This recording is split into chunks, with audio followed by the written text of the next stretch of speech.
Hey guys, I'm Will from Tessin. I'm Norm from Tessin. Norm, last year we took a look at the Roku box, tested it out, quite liked it. It's a good streaming box for Netflix and Amazon Movies on Demand and all sorts of other stuff, including like whiskey sites. Yeah, us. But one thing it couldn't do was play files off a local network media server. Until now. Yes, so just recently Plex released a Plex client for Roku. We're going to go check it out right now. Stay tuned. So this is Plex. The different thing now in Boxy, which is one of the other forks of XBMC, when you add new media, you do it all. It all happens on the client. So there's there's no server. You just connect to a bunch of network shares, and it ends up with you typing a bunch in little tiny windows, and it's kind of a pain in the ass. The thing that the Plex guys do is they run a server on your desktop machine, whether it's a Mac or PC, and apparently there's a Linux version coming, and then you can manage all the metadata and all that stuff from there. Wow. So right now it's tapping into a wired network drive. This is a wired network connection. I set up Plex Server literally like 30 minutes ago on my machine at my desk. And it goes through, I said, hey, here's my movie folder. It went through and recognized all the movies based on the file names, and then set them up to stream. Now, I haven't tried streaming yet, so I have no idea if this is the box art here, that's on the server. The box art is all on the server, and it pulled the box art from IMDb or FreeDB or one of those, an online service of some sort. It did not, I didn't have metadata for any of this stuff in the files. So mostly just file name? Mostly just file name. Okay, so it's a movie. And there were a few things that I had to manually go in and correct, it thought Toy Story and Toy Story 2 were Toy Story in 2 parts. But in theory, this should be able to stream up to 1080p from your local, from your server to the living room if you have enough bandwidth between the machines. So are there settings on the desktop server software that lets you transcode video on the fly, or is it just the original video bitrate and resolution that gets moved over? So the way this generally works is, here we go. The way this works is that you set the bitrate and stuff on the client side. You can set transcoding options on the other side, but that mainly pertains to how it handles 3G devices. Well, this isn't real promising.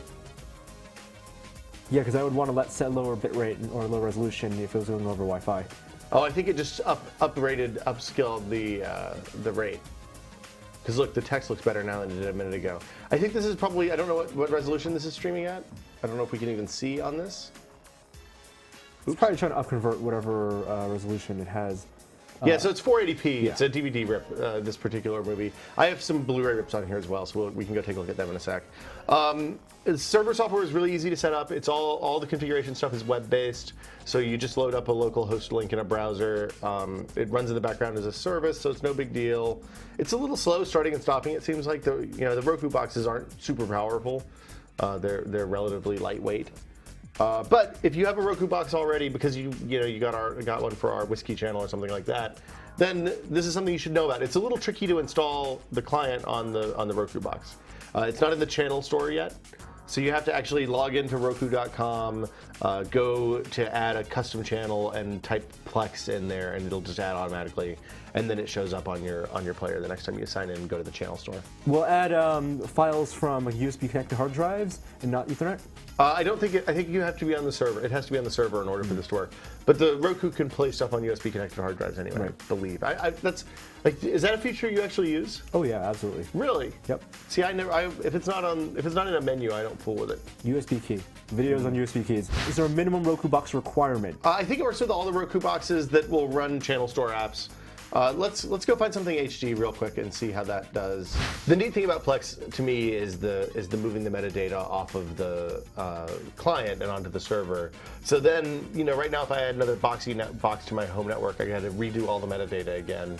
With this, it just takes care of it itself. All right, step up out of this menu. I'm going to go over here too. You can also view music and there you go. Quality settings. There we go. I'm going to go all the way. I'm going to go to 4 megabits. I think 1080p is a little crazy. Okay, this is an HD movie. I ripped it from Blu-ray. Breaking the law. Oh, HD looks good. Yeah, this setting it manually seemed to be a good idea. This is going to be down converting my 1080p rip to 720p on the server side. Meaning your desktop PC? Desktop PC. But it'll stream across a 4 megabit network. I would expect that would work on N wireless, probably not G, given what I know about wireless bandwidth and streaming speeds. Sweet, yeah. That's Plex. Let's go back to the wall. Yeah, back to the wall. Okay, so pretty neat. I went and looked at the machine while the movie was still running. It's running FFmpeg and pretty much spiking a couple of cores, transcoding that movie down from 1080p to 720p, as expected. Yeah, I mean, it all depends on your network connection too. I think we were doing over Wi-Fi. No, we were over wired. Oh, so wired. It's real wired, but it's So office a wired. little bit of buffering required if you're going to play a lot of high bitrate video. Yeah. But HD did work, and it did index all your movies.